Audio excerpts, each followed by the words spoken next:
Hello students, नमस्कार। 12 science chemistry chapter संख्या 3 electrochemistry. आज की क्लास से जो पहली क्लास हुई थी उस क्लास के अंदर हमने इलेक्ट्रोड विभव, मानक इलेक्ट्रोड विभव, ऑक्सीकरण विभव, अपचयन विभव इनके बारे में पढ़ा था। आज हम पढ़ेंगे विद्युत वाहक बल। विद्युत वाहक बल या इसी को बोलते हैं सेल विभव।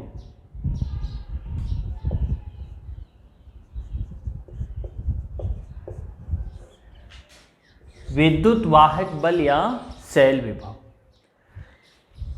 देखिए, ये विद्युत वाहक बल होता क्या है। कोई भी सेल हो, उस सेल का सेल विभव या विद्युत वाहक बल होता है, कुछ भी मान हो अवश्य होगा। तो विद्युत वाहक बल बोलेंगे किसको? जैसे इससे पहले हमने पढ़ा था एक विद्युत रासायनिक सेल, ठीक है। कितने इलेक्ट्रोड थे उसमें? 2 इलेक्ट्रोड। तो जो विद्युत रासायनिक सेल होते हैं उनमें दोनों इलेक्ट्रोडों के मध्य उत्पन्न होने वाले विभव को विद्युत वाहक बल या सेल विभव कहा जाता है। किसको बोलेंगे? विद्युत रासायनिक सेल में दोनों इलेक्ट्रोडों के मध्य उत्पन्न होने वाले विभव को विद्युत वाहक बल या फिर सेल विभव कहते हैं। विद्युत रासायनिक सेल में याद रखना, इलेक्ट्रोड कितने होंगे? 2, और उन दोनों इलेक्ट्रोडों के मध्य जो विभव उत्पन्न हो रहा है वो कितना हो रहा है, वो विभव होगा, उसी को बोलते हैं सेल विभव। अब जो ये सेल विभव है, इस सेल विभव के लिए भी वही पहले वाला समीकरण वही होगा, ई डॉट सेल बराबर ई dot cathode minus E dot anode. कोई भी सेल हो, उस सेल का विद्युत वाहक बल, इसको शॉर्ट में बोलते हैं EMF, ठीक है। शॉर्ट में क्या बोलेंगे इसको? EMF। और इसका मान हमेशा धनात्मक होता है। कैसा होगा? हमेशा इसका मान धनात्मक यानी पॉजिटिव होता है। किसका? सेल विभव का। और इस सेल विभव को मापा जाता है हमेशा वोल्ट के अंदर।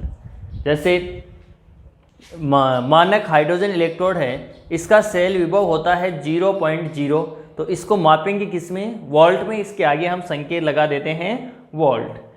अब आगे आपका टॉपिक होता है सेल विभव व विभवांतर में अंतर। एक तो है सेल विभव और एक होता है विभवांतर। इन दोनों में क्या अंतर होता है? अंतर पूछा जाता है।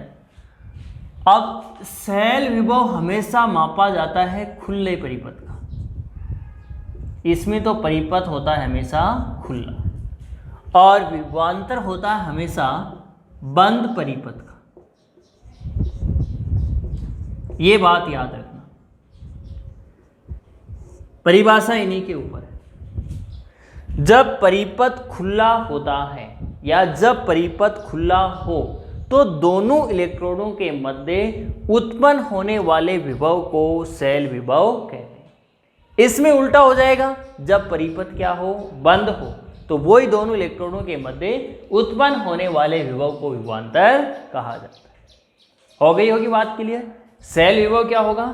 जब परिपथ खुला होता है तो दोनों इलेक्ट्रोडों के मध्य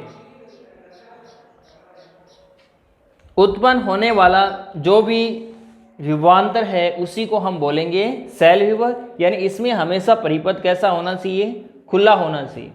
और जब परिपथ बंद होता है तब उन परिपथ में दोनों इलेक्ट्रोडों के मध्य कितना विभवांतर बह रहा है या कितना विभव उत्पन्न हो रहा है उसको हम बोलेंगे विभवांतर। क्लियर? अब जो सेल विभव है इसको हमेशा विभव मापी की सहायता से मापा जाता है, ठीक है। और जो विभवांतर है इसको हमेशा वोल्ट मीटर की सहायता से मापा जाता है। यह अंतर अवश्य याद रखना। क्वेश्चन आता है कि सेल विभव को हमेशा किससे मापा जाता है, तो आंसर क्या होगा? विभव मापी की सहायता से। और विभवांतर का मापन हमेशा किससे किया जाता है, तो ये आंसर क्या होगा? वोल्ट मीटर की सहायता से। अब इसमें एक क्वेश्चन यहाँ से बहुत ही अच्छा क्वेश्चन उठता है कि सेल विभव का मापन वोल्टमीटर की सहायता से क्यों नहीं किया जा सकता। इसको हम किससे माप रहे हैं, विभव मापी से, जबकि वोल्टमीटर की सहायता से इसका मापन क्यों नहीं होता। क्यों, क्योंकि वोल्टमीटर हमेशा कौन सा परिपथ आ रहा है इसमें, बंद परिपथ। तो कुछ विद्युत धारा बंद परिपथ है तो उस परिपथ के तार में से भी प्रवाहित होने लग जाती है। तो जो मान आना चाहिए था वह मान न आके उससे मान में त्रुटि उत्पन्न होगी, यानी जो मान एग्जैक्ट आना चाहिए था वह मान नहीं आएगा। इस कारण से सेल विभव का मापन वोल्टमीटर की सहायता से न करके विभव मापी की सहायता से किया जाता है। क्लियर। और जो सेल विभव है इसका मान अधिकतम EMF के बराबर होता है, ठीक है। और जो विभवांतर है इसका मान हमेशा अधिकतम EMF से थोड़ा कम होता है, चाहे थोड़ा बहुत ही हो लेकिन हमेशा क्या होगा, कम होगा। लेकिन इसका मान है वो अधिकतम EMF के बराबर ही होता है। क्लियर। तीन अंतर बताएं, तीनों याद रखना कि सेल विभव क्या कहलाएगा कि जब कोई परिपथ खुला हो तो उसमें दोनों इलेक्ट्रोडों के मध्य उत्पन्न होने वाले विभव को ही हम क्या बोलेंगे, सेल विभव, ठीक है। जब परिपथ बंद हो तो उसमें दोनों इलेक्ट्रोडों के मध्य उत्पन्न होने वाले विभव को क्या बोलेंगे, हाँ, विभवांतर। परिपथ खुला हो तो विद्युत धारा प्रवाहित नहीं होगी, क्योंकि परिपथ खुला है तो विद्युत धारा बहेगी नहीं, यानी इसमें कोई विद्युत धारा नहीं बहेगी लेकिन इसमें हमेशा विद्युत धारा बहेगी। सेल विभव का मापन हमेशा विभव मापी से किया जाता है और विभवांतर का मापन वोल्टमीटर की सहायता से किया जाता है। सेल विभव का मान अधिकतम EMF के बराबर होता है और विभवांतर का मान है वो अधिकतम EMF से कम होता है। क्लियर। अब अगला टॉपिक आपके मानक इलेक्ट्रोड विभव। मानक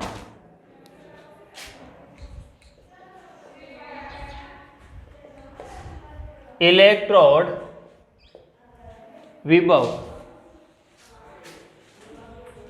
मानक इलेक्ट्रोड विभव, स्टैंडर्ड इलेक्ट्रोड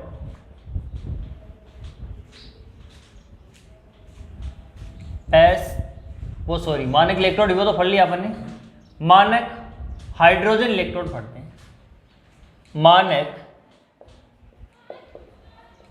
हाइड्रोजन इलेक्ट्रोड, मानक इलेक्ट्रोड विभव तो पढ़ लिया था पहले क्लास में।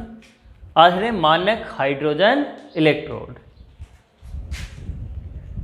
SHE, standard hydrogen electrode. इसी को बोलते हैं सामान्य हाइड्रोजन इलेक्ट्रोड। नॉर्मल को संख्या दे दिया N, सामान्य हाइड्रोजन H, इलेक्ट्रोड का मतलब E। अब देखिए बनता कैसे है। देखिए एक लिया जाता है पात्र,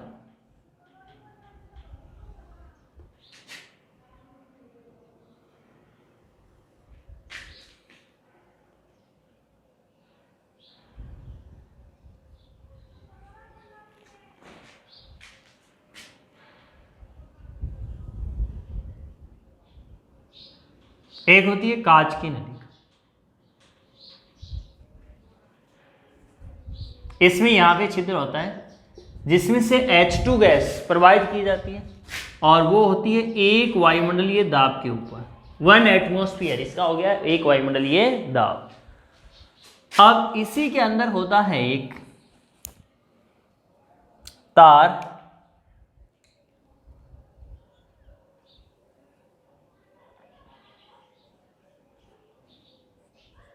ये है PT का तार। PT क्या है, धातु है, प्लेटिनम, ठीक है। और इसमें यहां पर एक इसी PT धातु से लेपित एक पत्र होता है, यानी ये है Pt धातु से लेपित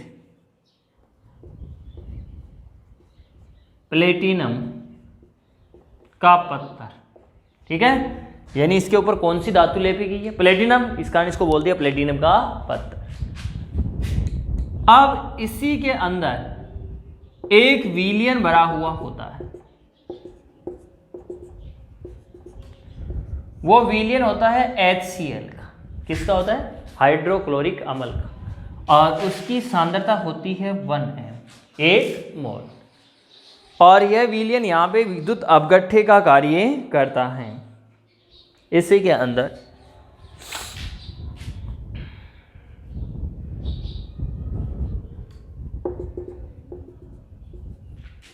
ये है पात्र, यहाँ पे ये है कांच की नलिका, ठीक है। ये बन गया आपके मानक हाइड्रोजन इलेक्ट्रोड या सामान्य हाइड्रोजन इलेक्ट्रोड। अब देखिए इसकी लैंग्वेज लिखें, इसका वर्णन करें तो डायग्राम आना चाहिए, और डायग्राम को देख के इसका वर्णन आसानी से हो सकता है। अब देखिए इसमें होता क्या है कि मानक हाइड्रोजन इलेक्ट्रोड में एक पात्र में उल्टी कांच की नलिका रखी हुई होती है। कि अगर ये ऊपर की तरफ होती तो कैसी होती? सीधी, लेकिन क्या रखी हुई है? उल्टी। यानी एक पात्र में उल्टी कांच की नलिका रखी हुई होती है, तथा इसी कांच की नलिका में एक प्लेटिनम धातु का तार लगा हुआ होता है, और इस प्लेटिनम धातु के तार के एक सिरे पर प्लेटिनम धातु से लेपित प्लेटिनम का पत्थर लगा होता है। इस कांच की नलिका व प्लेटिनम धातु से लेपित जो ये पत्थर है, इसको 1 मोल सांद्रता रखने वाले HCl के विलयन में रखा जाता है। अब ये HCl का यहाँ विलयन है तो किस में टूटेगा? H+ और Cl- में। कांच की नलिका में एक छिद्र होता है जिसकी सहायता से एक वायुमंडलीय दाब पर हाइड्रोजन गैस प्रवाहित की जाती है। क्लियर? ये तो हो गया इसका वर्णन। दोबारा से सुन लेना कि मानक हाइड्रोजन इलेक्ट्रोड में एक पात्र में उल्टी कांच की नलिका रखी जाती है, तथा इसी कांच की नलिका में प्लेटिनम धातु का तार लगाया जाता है। इस प्लेटिनम धातु के तार के एक सिरे पर प्लेटिनम धातु से लेपित प्लेटिनम का पत्थर होता है। इसी कांच की नलिका में एक छिद्र होता है जिसमें से एक वायुमंडलीय दाब पर हाइड्रोजन गैस प्रवाहित की जाती है। इस कांच की नलिका को 1 मोल सांद्रता रखने वाले HCl के विलयन में उल्टा रखा जाता है। उल्टी रखी हुई है। अब जो एक वायुमंडलीय दाब के ऊपर ये हाइड्रोजन गैस प्रवाहित की जा रही है, तो यह हाइड्रोजन जो गैस है, इस गैस को ये प्लेटिनम का पत्थर है ये क्या करेगा? अधिशोषित करेगा। 2 प्रक्रियाएं होती हैं, एक तो होता है अवशोषण और एक होता है अधिशोषण। आपके सरफेस केमिस्ट्री पृष्ठीय रसायन चैप्टर है, उसमें है। देखिए जैसे ये 2 हैं, नॉर्मल उदाहरण लेके समझिए। जैसे एक पात्र है, उसमें पानी है, उसमें आप एक तो मिट्टी का ढेला डाल रहे हैं और एक पत्थर का ढेला डाल रहे हैं। मिट्टी के ढेले के अंदर तक पानी जाएगा, और जो पत्थर का टुकड़ा है उसमें केवल पानी कहाँ रहेगा? बाहर की सतह के ऊपर। ठीक है, तो अगर सांद्रता में परिवर्तन बाहरी सतह के ऊपर हो रहा है तो उसको तो हम बोलेंगे अधिशोषण। यानी यहाँ पे सांद्रता में परिवर्तन हो रहा है तो यह प्रक्रिया कहलाएगी अधिशोषण। और अगर सांद्रता में परिवर्तन बाहरी भाग के साथ साथ आंतरिक भाग में भी हो रहा है तो यह प्रक्रिया कहलाएगी अवशोषण। हो गई होगी शायद बात के लिए। अब यहाँ पे जो ये प्लेटिनम धातु है और इस प्लेटिनम धातु से लेपित प्लेटिनम का पत्थर, और यह गैस जो आ रही है हाइड्रोजन गैस, इसका क्या करेगा? अधिशोषण। ठीक है, तो सांद्रता में परिवर्तन कहाँ हुआ? इसकी सतह के ऊपर, यानी ये इसका कर रहा है अधिशोषण। अब जो फालतू एक्स्ट्रा गैस रहेगी वह इसकी सहायता से विलयन में जाके बुलबुलों के रूप में बाहर निकल जाती है। अब इसी पात्र के अंदर जो आ रही है गैस हाइड्रोजन, इसके मध्य और जो विलयन में उपस्थित कौन से आयन है, H+ आयन, इन दोनों के मध्य आपस में साम्य स्थापित होता है। यानी ये दोनों के दोनों आपस में साम्य अवस्था में होते हैं। कौन कौन, एक तो हाइड्रोजन गैस और दूसरे हैं हाइड्रोजन आयन, दोनों आपस में साम्य अवस्था के रूप में उपस्थित होते हैं। अब देखिए जो ये मानक हाइड्रोजन इलेक्ट्रोड है, यह एनोड और कैथोड दोनों के रूप में कार्य करता है।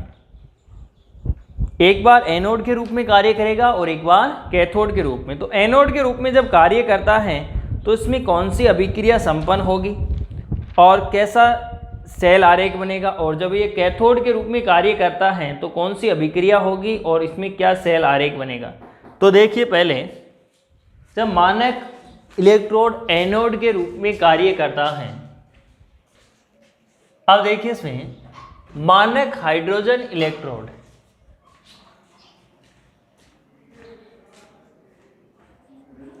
जब SHE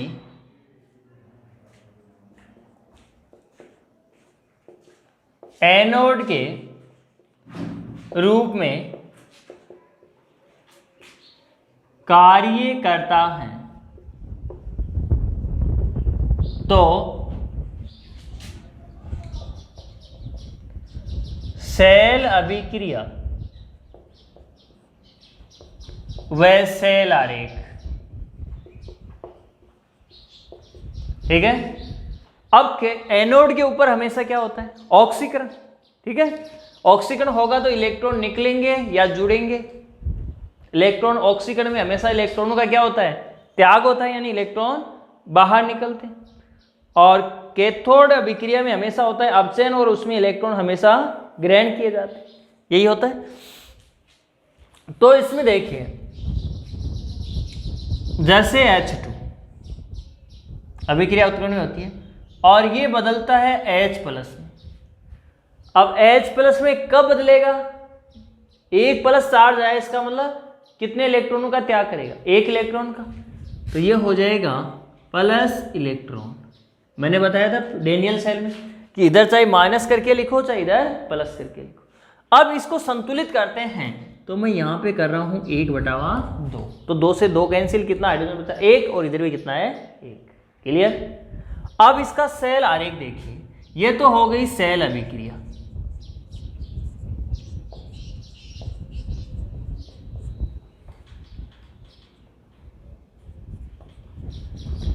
सेल आरेख इसका आपको याद रखना पड़ेगा। कौन सी धातु काम में ले रहे हैं, P, प्लेटिनम धातु। कौन सी गैस प्रवाहित कर रहे हैं, ऑब्लिक H2 यानी हाइड्रोजन गैस।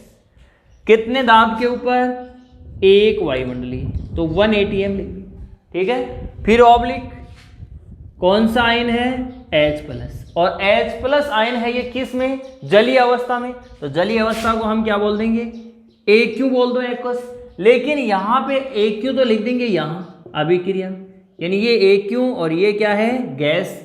अब ये AQ की इसकी सांद्रता कितनी है H+ आयन की, कितनी ली है हमने, 1 मोल ली है। तो यहाँ पे अपन सांद्रता लिख दें तो और ही बढ़िया रहेगा। आप ये नहीं लिखो तो भी कोई दिक्कत नहीं है। तो ये तो हो गया इसका सेल आरेख। डेनियल सेल का अलग था, वो तो सेल लिखने का तरीका पूरा वो तो नियमों से, लेकिन इसका अलग है क्योंकि इसके साथ में कोई दूसरी धातु है ही नहीं और कोई जुड़ा हुआ है इसके साथ, केवल ये अकेला ही है। तो क्वेश्चन आता है कि मानक हाइड्रोजन इलेक्ट्रोड जब एनोड के रूप में कार्य करता है तो इसकी सेल अभिक्रिया व सेल आरेख बताइए। तो ये तो हो गई सेल अभिक्रिया और ये हो गया सेल आरेख। दूसरा इधर कर रहा हूं कि जब SHE यानी मानक हाइड्रोजन इलेक्ट्रोड कैथोड के रूप में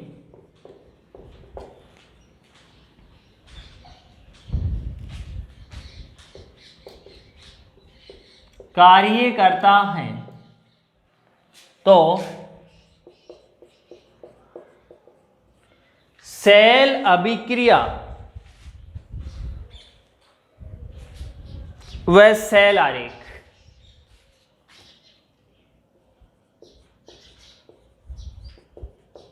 अभिक्रिया व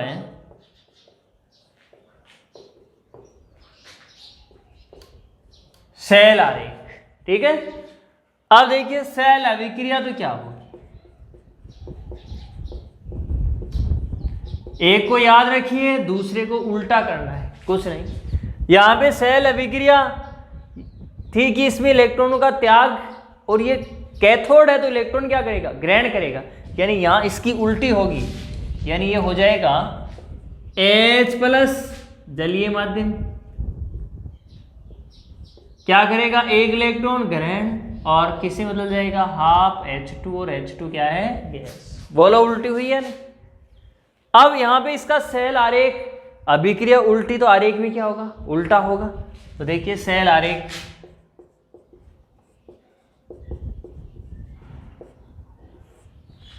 यानी H+ 1 मोल ऑब्लिक H2 1 एटमॉस्फेयर ऑब्लिक धातु प्लेटिनम। याद हमें केवल एक रखना है, दूसरे को क्या करना है, हमें उल्टा करना है। अगर याद नहीं रहे, एनोड वाला रख लो, कैथोड को क्या करेंगे, इससे विपरीत कर देंगे, आंसर प्राप्त हो जाएगा। तो देखिए जब मानक हाइड्रोजन इलेक्ट्रोड एनोड के रूप में कार्य कर रहा है तो ये सेल अभिक्रिया और ये सेल आरेख, और जब यही इलेक्ट्रोड मानक हाइड्रोजन इलेक्ट्रोड कैथोड के रूप में कार्य करता है तो ये सेल अभिक्रिया और ये सेल इसका आरेख।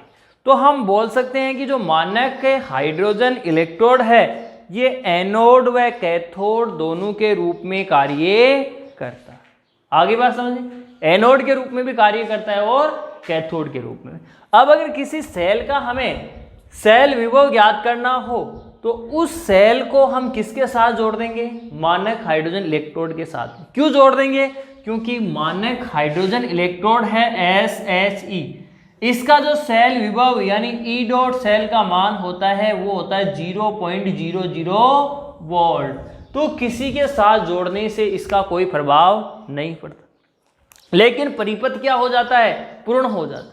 अब विद्युत रासायनिक श्रेणी है, उसके अंदर देखा जाए तो H2 का जो अपचयन विभव 0.0 होता है, ठीक है, लेकिन इससे ऊपर जो धातु आ रही हैं वो तो कार्य करेंगी एनोड का, और इससे नीचे आ गई वो कार्य किसका करेंगी, कैथोड का। क्लियर। अगर ऊपर वाली धातु काम में ले रहे हैं तो धातु तो एनोड हो जाएगी, लेकिन ये क्या हो जाएगा, कैथोड हो जाएगा। और नीचे वाली धातु ले रहे हैं तो धातु तो हो जाएगी कैथोड और हाइड्रोजन क्या हो जाएगा, एनोड। आई बात समझ। तो ये याद रखना कि मानक हाइड्रोजन इलेक्ट्रोड को किसी भी दूसरे इलेक्ट्रोड के साथ में जोड़ के उसका सेल विभव आसानी से ज्ञात किया जा सकता है यदि मानक हाइड्रोजन इलेक्ट्रोड को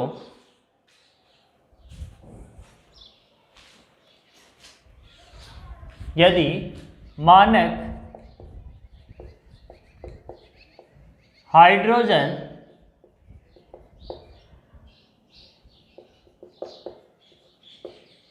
इलेक्ट्रोड को, जैसे एक बार जोड़ रहे हैं अपन जिंक धातु के साथ में, फिर एक उल्टा क्वेश्चन करते हैं कॉपर धातु के साथ में। इलेक्ट्रोड को जिंक इलेक्ट्रोड के साथ, जिंक इलेक्ट्रोड के साथ जोड़ा जाता है,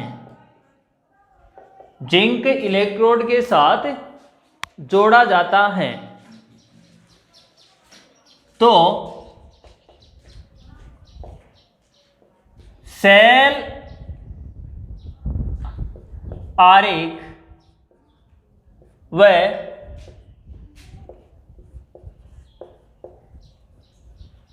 सेल अभिक्रिया लिखिए। देखिए मानक हाइड्रोजन इलेक्ट्रोड को किसके साथ जोड़ रहे हैं, जिंक इलेक्ट्रोड के साथ में, Zn के साथ, और जो जिंक है वो हमेशा हाइड्रोजन से ऊपर आता है। तो विद्युत रासायनिक श्रेणी के नियमों में हमें पढ़ा था कि जो धातु ऊपर आ रही है वह हमेशा एनोड का कार्य कर रही है और जो नीचे आ रहे हैं वो हमेशा कैथोड का। तो देखिए मैंने बताया कि हाइड्रोजन से ऊपर आता है जिंक, मानक हाइड्रोजन के साथ जोड़ रहे हैं, इससे ऊपर आ रहा है जिंक, तो जिंक किसका कार्य करेगा? एनोड का। ठीक है, तो जिंक कार्य कर रहा है एनोड का, तो सेल आरेख क्या होगा? सेल आरेख में देखिए ये लगाते हैं लवण सेतु के रूप, एक तरफ लेते हैं एनोड और एक तरफ लेते हैं कैथोड।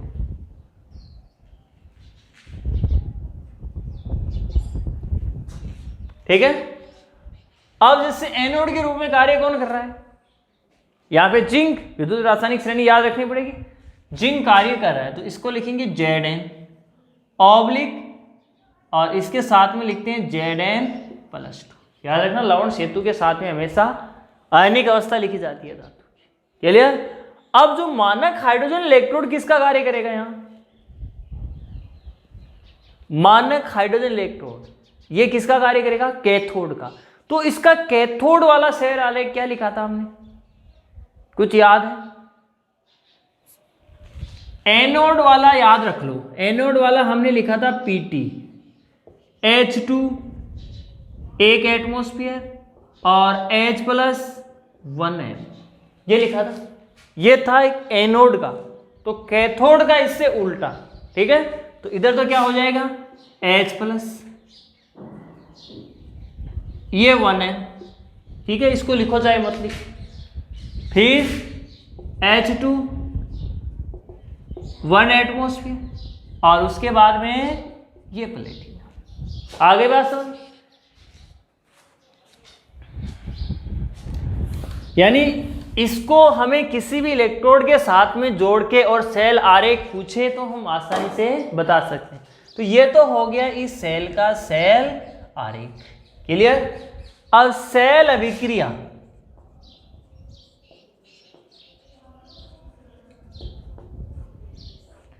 सेल अभिक्रिया देखिए, तो एनोड के रूप में कार्य कौन कर रहा है? जिंक। पहले होगी एनोड रिएक्शन और एनोड के ऊपर क्या होता है? ऑक्सीकरण या अपचयन? ऑक्सीकरण, यानी इसको ऑक्सीडेशन रिएक्शन भी बोल सकते हैं।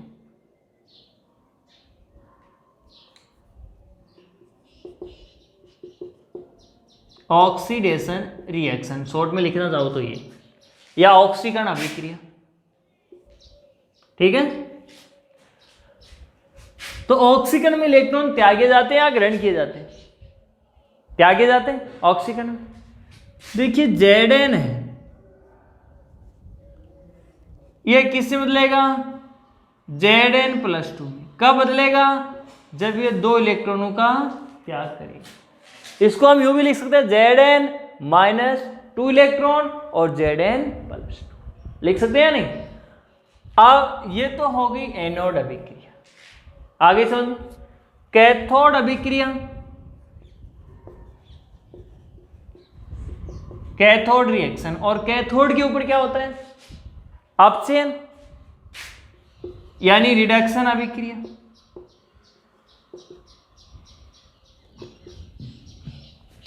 इलेक्ट्रॉनों को क्या किया जाएगा? ग्रहण किया जाएगा। ठीक है, कितने इलेक्ट्रॉन हैं? 2 इलेक्ट्रॉन। हाइड्रोजन की जो कैथोड अभिक्रिया थी वो क्या थी? हमने लिखा था, अगर याद आ रहा है तो, H+ प्लस इलेक्ट्रॉन और ये हाफ H2। उसमें वहां मैंने उत्क्रमणीय नहीं लिखा था, उसमें उत्क्रमणीय कर लेना। ठीक है, ये चिन्ह उत्क्रमणीय दोनों तरफ कर लेना। अब यहां कितने इलेक्ट्रॉन हैं? 2 इलेक्ट्रॉन। तो 2 इलेक्ट्रॉन ग्रहण करने के लिए कितने H+ चाहिए? 2 H+। तो ये 2 H+ कितने इलेक्ट्रॉन ग्रहण करेगा? 2 इलेक्ट्रॉन। तो यहां पे हाफ नहीं होगा, क्या हो जाएगा? केवल H2। संतुलित हो गया, यानी 2 इलेक्ट्रॉन यहां त्यागे गए और यहां ग्रहण किए गए। अब देखिए नेट सेल अभिक्रिया, नेट सेल रिएक्शन, यानी संपूर्ण सेल अभिक्रिया। इलेक्ट्रॉन से इलेक्ट्रॉन कैंसिल हो गए। ये देखिए इधर है और ये इधर है, और इधर लेंगे तो ये माइनस का हो जाएगा और ये प्लस का हो जाएगा। तो इलेक्ट्रॉन से तो इलेक्ट्रॉन कैंसिल। क्लियर? इधर क्या बचा? Zn plus 2H+। इधर यही है। इधर क्या बचा? इससे Zn+2 और प्लस H2। ये लो, ये हो गई इसकी सेल अभिक्रिया और सेल आरेख। क्या क्लियर हो गया? क्या क्लियर हुआ या नहीं?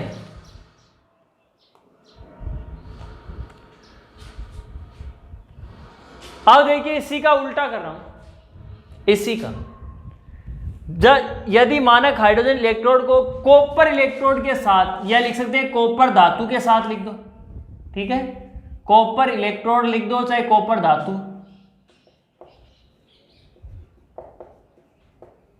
के साथ जोड़ा जाता है तो सेल आरेख व सेल अभिक्रिया लिखिए। ये ऐसा का ऐसा है, इधर दूसरा कर रहा हूं चूज। अब कॉपर हमेशा हाइड्रोजन से नीचे आता है, तो हाइड्रोजन किसका कार्य करेगा? एनोड का। और कॉपर किसका कार्य करेगा? कैथोड का। इससे उल्टा हो जाएगा, यानी वही एनोड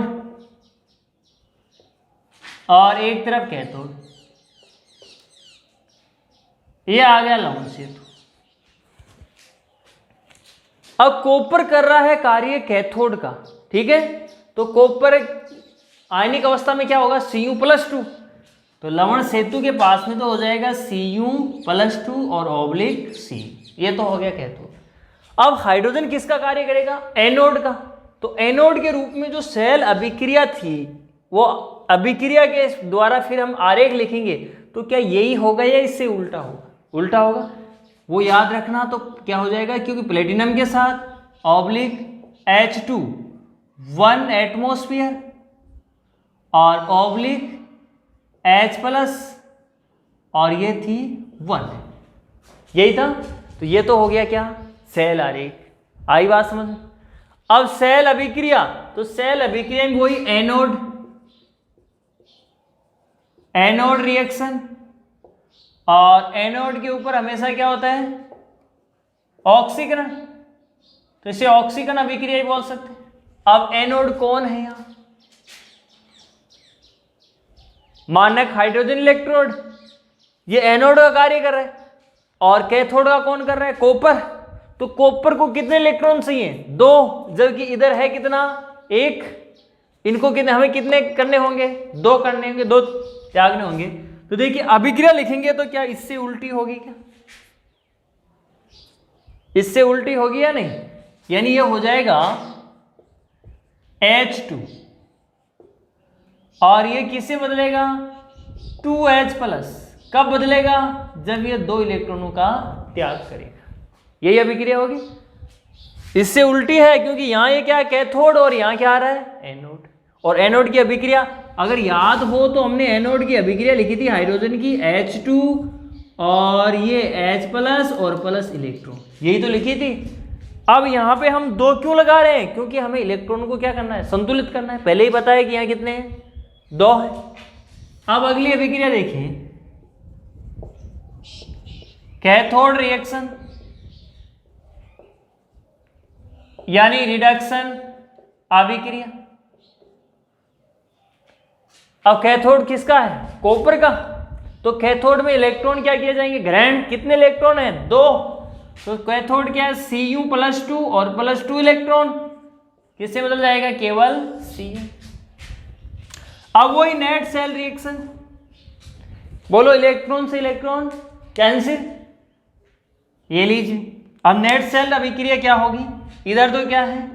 H2 + Cu+2 और इधर 2H+ और प्लस C। दोनों क्लियर हो चुके हैं। जब अगर जिंक लिया हुआ हो हाइड्रोजन से ऊपर वाला, तो क्या अभिक्रिया, क्या सेल आरेख होगा? और जब हाइड्रोजन से नीचे वाली कोई धातु हो तो क्या अभिक्रिया और क्या सेल आरेख होगा? ये दोनों बता दिए, देख लीजिए।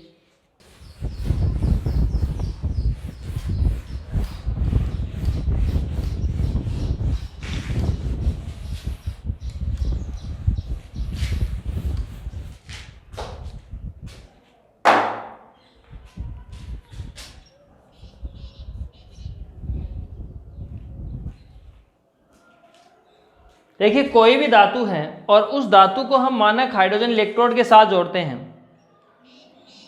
और उसका हमें ई डॉट का मान दिया हुआ है, और दूसरे का अपचयन विभव ज्ञात करवा रहा है। तो क्वेश्चन देखिए, जब एक धातु को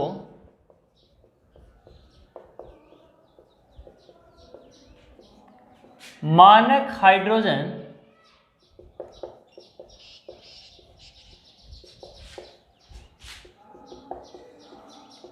इलेक्ट्रोड के साथ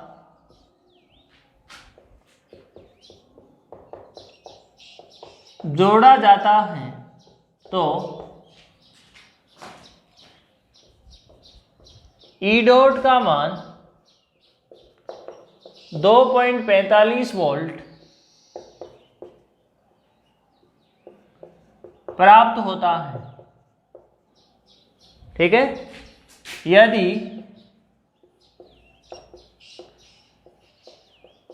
मानक हाइड्रोजन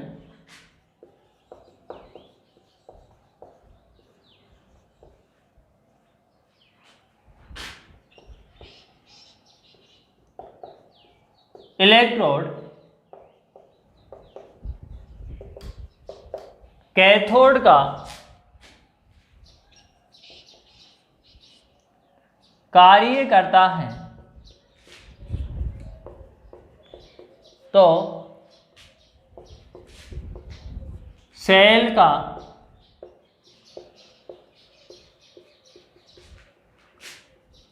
अपचयन विभव ज्ञात कीजिए। क्लियर? अब देखिए, हमें ई डॉट का मान दिया हुआ है, मानक हाइड्रोजन इलेक्ट्रोड का कार्य करवा रहा है कैथोड का, तो एनोड वाला हमसे ज्ञात करवा रहा है। तो हमें पता है क्योंकि ई डॉट सेल बराबर ई dot cathode minus E dot anode, क्या यही होता है? ई डॉट सेल बराबर ई dot cathode minus E dot anode. अब ई डॉट सेल कितना दिया हुआ है? 2.45 वोल्ट, यही दिया हूं। अब मानक हाइड्रोजन इलेक्ट्रोड किसका कार्य कर रहा है? कैथोड का, यानी ये भी दिया हुआ है या नहीं? क्योंकि मानक हाइड्रोजन इलेक्ट्रोड यानी SHE कैथोड का कार्य करता है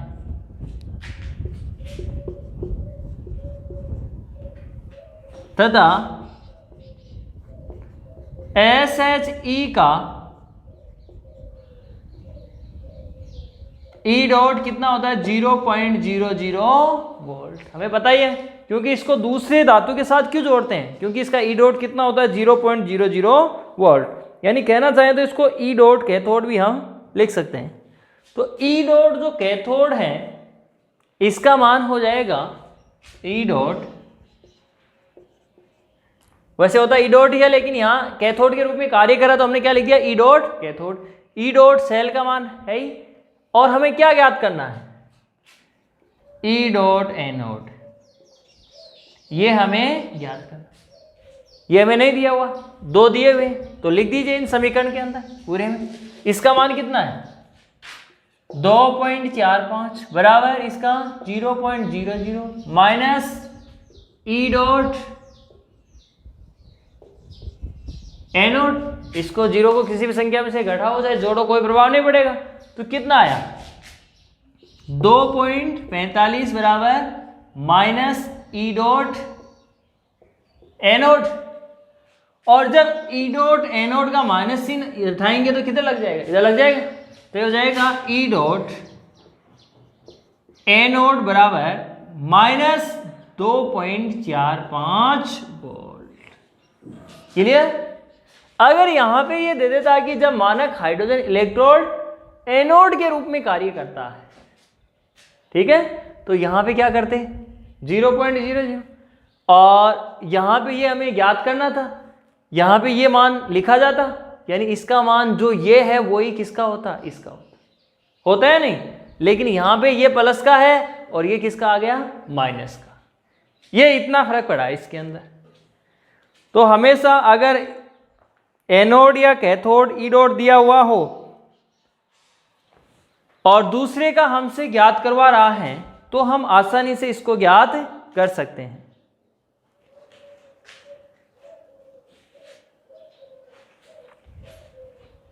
ठीक है, आज की क्लास यहां तक।